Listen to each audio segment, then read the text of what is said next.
Question number 3, which are the following matrices are symmetric. नीचे दिए matrix में से कौन सी सिमेट्रिक है? ए, बी, सी और डी दिए हुए हैं, तो इनको हमें चेक करना है सिमेट्रिक मैट्रिक्स के लिए। तो सबसे पहले सिमेट्रिक मैट्रिक्स को हम जान लें कि सिमेट्रिक मैट्रिक्स होती क्या है। तो ए एक मैट्रिक्स है, इसका अगर हम ट्रांसपोज ले लें वो इक्वल हो वापस उसी ए मैट्रिक्स के, तो ए को सिमेट्रिक मैट्रिक्स कहेंगे। सपोज़ हम ए ले रहे हैं -1 2 2 3, तो अगर इसका हम ट्रांसपोज लेते हैं ए मैट्रिक्स का, तो फर्स्ट रो फर्स्ट कॉलम बनेगा और सेकंड रो सेकंड कॉलम बनेगा। जब हम इसको कंपेयर करते हैं transpose of A matrix A को ए मैट्रिक्स के साथ, तो उससे वापस वही ए मैट्रिक्स आ रहा है, तो हम कहेंगे A is a symmetric matrix. तो कैसे हम पहचान करेंगे कि ये मैट्रिक्स सिमेट्रिक मैट्रिक्स है कि नहीं? तो उसके लिए ये पहचान है कि जो डायगोनल एलिमेंट्स हैं ये वाले, तो इसके जो ऊपर और नीचे एलिमेंट्स हैं करस्पॉन्डिंग से, यहाँ पे मुराद AMN और ANN।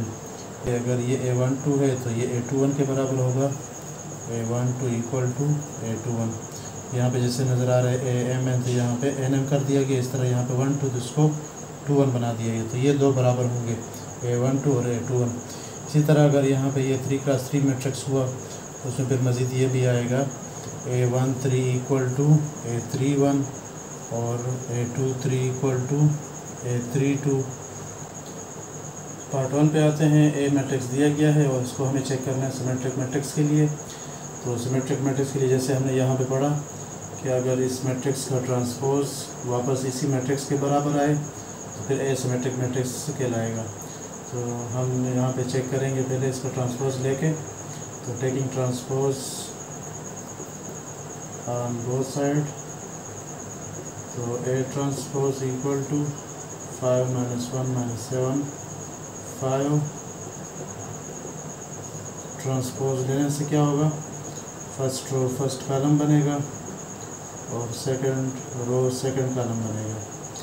तो जब हम इसको कंपेयर करते हैं ए मैट्रिक्स के साथ, तो 5 - 1, तो यहाँ पे 5 - 7 एक जैसे नहीं आ रहे, -7 5, तो ये -1 5 बराबर नहीं आ रहे, तो हम लिखेंगे A transpose not equal to A matrix. So A is not a symmetric matrix।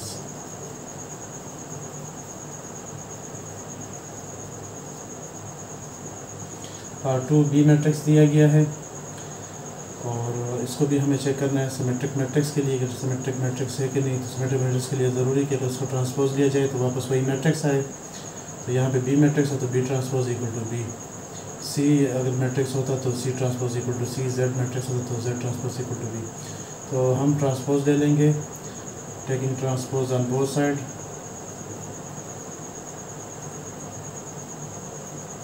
B transpose equal to -1 2 2 3।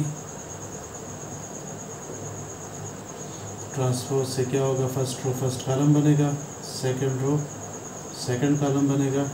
अब बी ट्रांसपोज को कंपेयर कर लें बी से, -1 2, यहाँ पे -1 2 2 3, तो यहाँ पे भी 2 3, तो बराबर हो जाएगा। ये मैट्रिक्स बी के बराबर है। इस तरफ लेफ्ट साइड पे बी ट्रांसपोज आ रहे, तो कंडीशन सही हो गई, B transpose equal to B. So B is a symmetric matrix.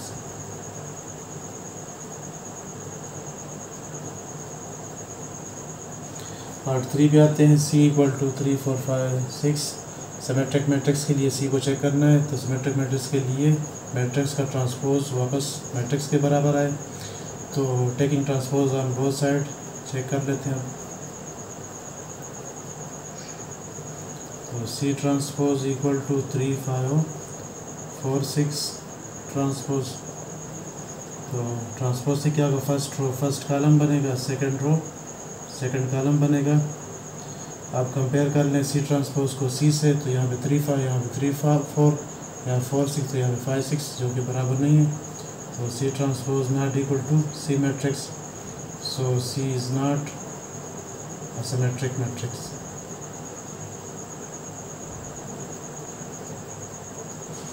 Part 4 D matrix दिया गया है। तो पहले तो सिमेट्रिक मैट्रिक्स के लिए लाजमी है कि वो स्क्वायर मैट्रिक्स हो, तो यहाँ पे स्क्वायर मैट्रिक्स भी नहीं। तो अगर हम ट्रांसपोज ले भी लें B transpose equal to D, जो कि सिमेट्रिक मैट्रिक्स के लिए कंडीशन है, तो अगर ट्रांसपोज दोनों तरफ लें, डी ट्रांसपोज इक्वल टू 1 4 2 5 3 6, तो फर्स्ट रो फर्स्ट कॉलम बनेगा, सेकंड रो सेकंड कॉलम बनेगा। तो अब हम डी ट्रांसपोज कंपेयर करें डी से, यहाँ पे फर्स्ट रो में 1 4, यहाँ पे फर्स्ट रो में 1 2 3 बराबर नहीं, इस तरह ये भी इसके बराबर नहीं होगा। तो D transpose not equal to D, so D is not a symmetric matrix.